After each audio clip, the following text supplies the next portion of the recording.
O governo federal lançou hoje o pacote de ajuda às empresas afetadas pelo tarifaço americano de 50%. Esse pacote recebeu o batismo de Brasil Soberano. O principal foco do plano é manter empregos e evitar queda na renda brasileira, óbvio. Veja na reportagem de Luciana Amaral. O pacote prevê a liberação de 30 bilhões de reais em crédito facilitado. Exportadores vão também poder adiar o pagamento de impostos. E o leque de desonerações vai ser ampliado, com impacto estimado de 5 bilhões de reais até o ano que vem. Outra ação prevê que parte dos produtos perecíveis que iriam aos Estados Unidos seja comprada pela União e por governos locais. A ideia é ajudar a abastecer a merenda escolar e o cardápio de restaurantes populares.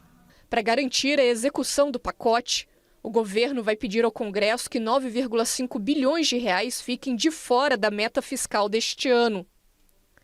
Ao todo, 1/3 das exportações brasileiras aos Estados Unidos foi atingida pelo tarifaço de 50%. Mais de 9.500 empresas brasileiras, especialmente de médio e grande porte, exportam aos americanos. Os setores mais afetados são os de maquinário e equipamentos, café, madeira, carnes e açúcar. Pode não dar certo para eles. Pode não dar certo. Porque ontem eu vi no jornal que me entregaram 1 quilo de contrafilé nos Estados Unidos a $150. E aqui no Brasil, a gente vai continuar assustando muita gente, porque a gente vai continuar melhorando a nossa produção. Ao lado de Lula, no lançamento do plano, estavam os presidentes da Câmara e do Senado. Uma sinalização de isolamento dos bolsonaristas e de apoio da cúpula do Congresso às medidas do governo. A oposição, por sua vez, chamou o plano de paliativo e eleitoreiro. Em outra frente, o governo trabalha para acelerar a diversificação de novos mercados e tenta evitar novas sanções americanas.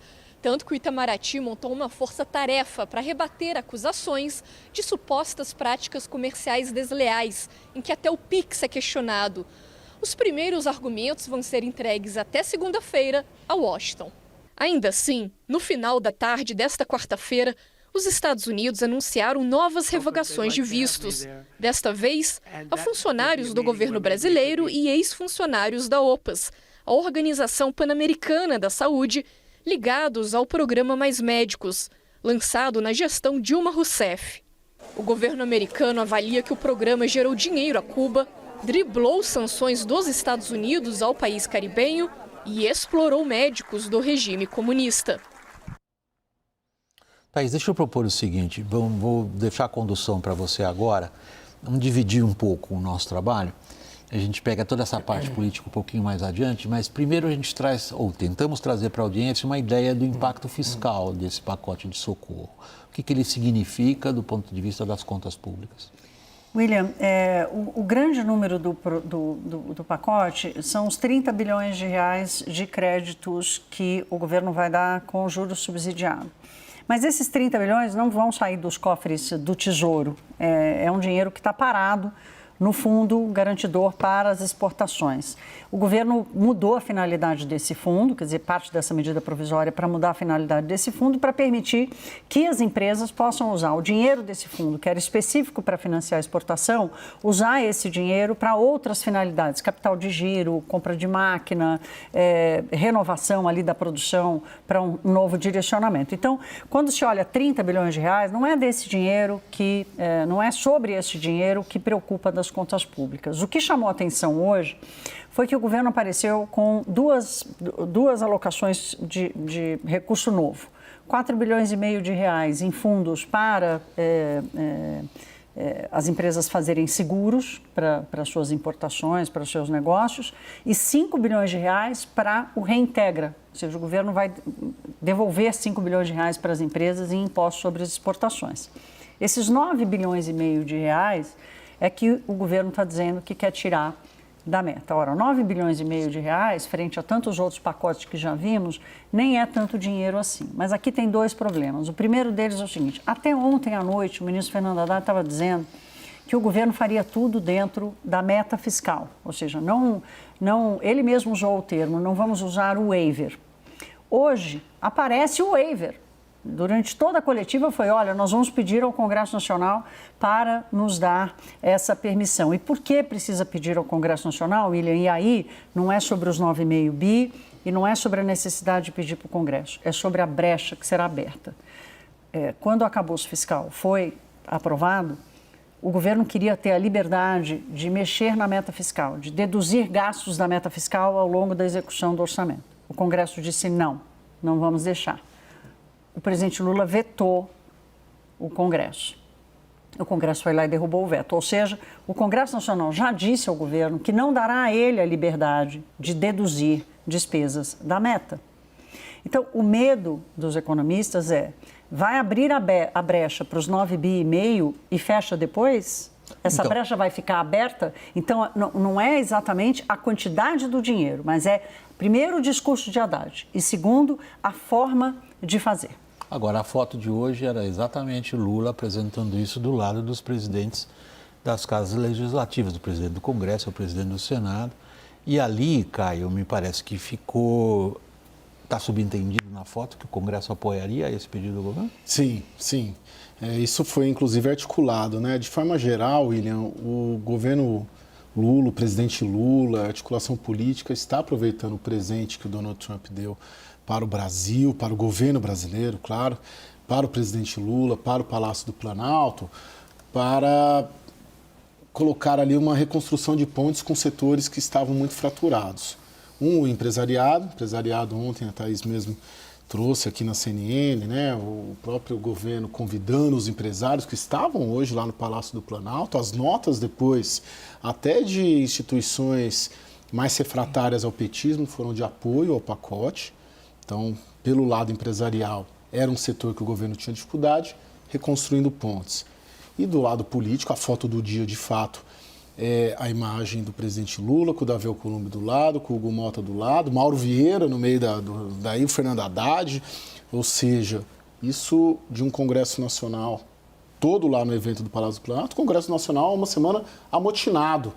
E que uma semana depois conseguiu o governo e a cúpula do Congresso esvaziar a agenda bolsonarista, que queria votar essa semana mudança do foro privilegiado, isso sumiu, porque entrou a questão da pedofilia, ou seja... Eu vou entrar nisso, a gente tem um bom espaço para isso, você já está encaminhando a nossa conversa bem para o lado político. Só vou terminar um pouco de amarrar isso e pôr o Lorival também na conversa, quando a gente pegar mais o lado político, com essa questão do desenho desse pacote de socorro, Daniel. Como o Caio já indicou, aparentemente os setores mais diretamente atingidos saíram, pelo menos com um respiro de alívio do anúncio hoje. Sim, foi relativamente bem recebido pelo setor privado. Não tinha tanta gente no Palácio do Planalto, e eu estive lá mais cedo, não tinha tanta gente da indústria, dos setores afetados, como a gente pode imaginar. Não foi um anúncio fortemente prestigiado pelos empresários, isso não aconteceu. Agora, é preciso monitorar muito, amarrando ali o que a Thaís e o Caio disseram, que o Congresso vai aprovar, não há a menor dúvida, já existe toda a sinalização de que o Congresso quer ser parceiro do setor privado, não do governo Lula, do setor privado e dos setores atingidos pelo tarifaço. A questão é como o Congresso vai aprovar. O Reintegra, por exemplo, que é essa parte do pacote que está fora da meta fiscal, Reintegra foi criado no governo Dilma, no momento em que o real estava sobrevalorizado.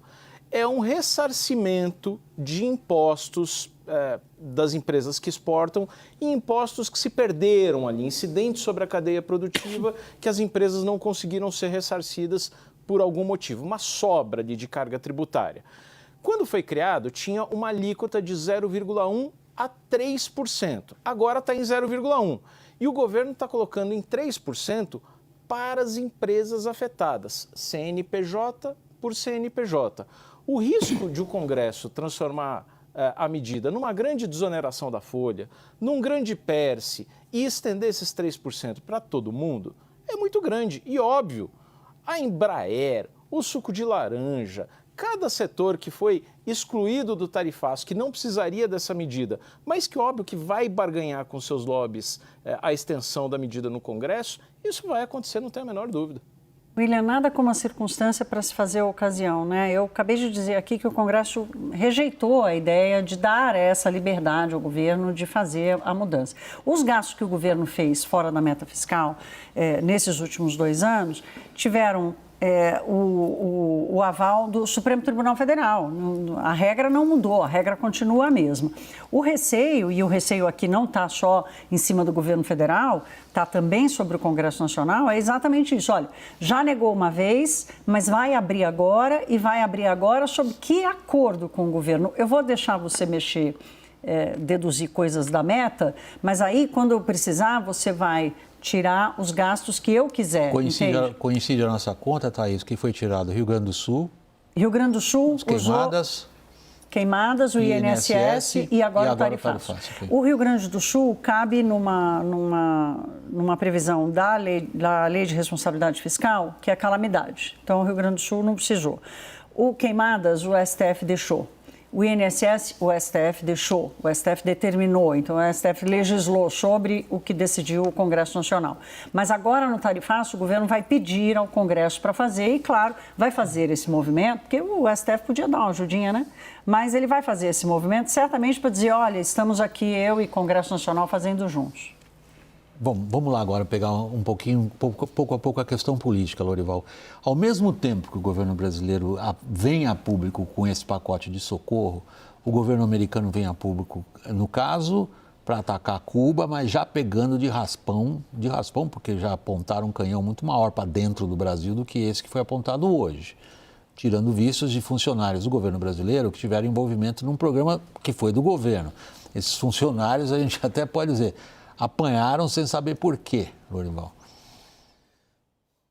Acho que isso está muito dentro do escopo do Marco Rubio, a questão de Cuba. Acho que ele tem autonomia até para fazer isso, inclusive sem consultar o presidente Trump, porque naturalmente está totalmente em linha com a política do Donald Trump e é algo que é muito caro para o Marco Rubio, que tem origem cubana. Os pais nasceram em Cuba, migraram para a Flórida, inclusive antes da Revolução Socialista, e ele tem esse mandato muito forte, né? Inclusive o Ricardo Zúñiga, que foi cônsul aqui em São Paulo, embaixador, ele se aposentou muito precocemente, muito jovem, porque sabia que todas as portas estavam fechadas para ele no Departamento de Estado de Marco Rubio, porque foi ele que mediou aquela aproximação entre o governo Barack Obama e o regime cubano, que aí houve vistos, houve viagens, né? E isso tudo o Marco Rubio, aliás, o Trump já no primeiro mandato dele destruiu, né? Então, a informação que eu tenho agora é de que vão vir mais coisas do governo americano contra o governo brasileiro. Você tem identificação se havia Departamento de Estado, Casa Branca? Não sei, não tem detalhes. Certamente é coordenado pelo Departamento de Estado. Agora, se a ordem virá por meio da área do comércio, da área do Tesouro, que seria a Lei Magnitsky, ou, no caso do Departamento de Estado, diretamente a questão dos vistos, eu ainda não sei. Espero descobrir o mais rápido possível. Caio, o presidente não parece nem um pouco impressionado com tudo isso, a julgar pelas aparições públicas dele, particularmente as duas hoje. Sim, hoje, inclusive, ele volta a fazer uma declaração mencionando a posição dos Estados Unidos no golpe brasileiro militar de 1964. Ele reiterou isso hoje, né? Sim, ele reitera isso numa declaração hoje. Está muito clara a linha do governo, está muito claro que o presidente não quer e não pretende tentar uma solução presidente-presidente, que é a solução que talvez poderia levar a uma solução para isso. Ele está conseguindo, do ponto de vista de política doméstica, primeiro, recuperação de popularidade, segundo, reconstrução de pontes com setores avessos ao petismo, como o empresariado hoje, como eu estava dizendo, com o Congresso Nacional. A mudança em 7 dias do que aconteceu no Congresso na semana passada com o que aconteceu hoje é chocante.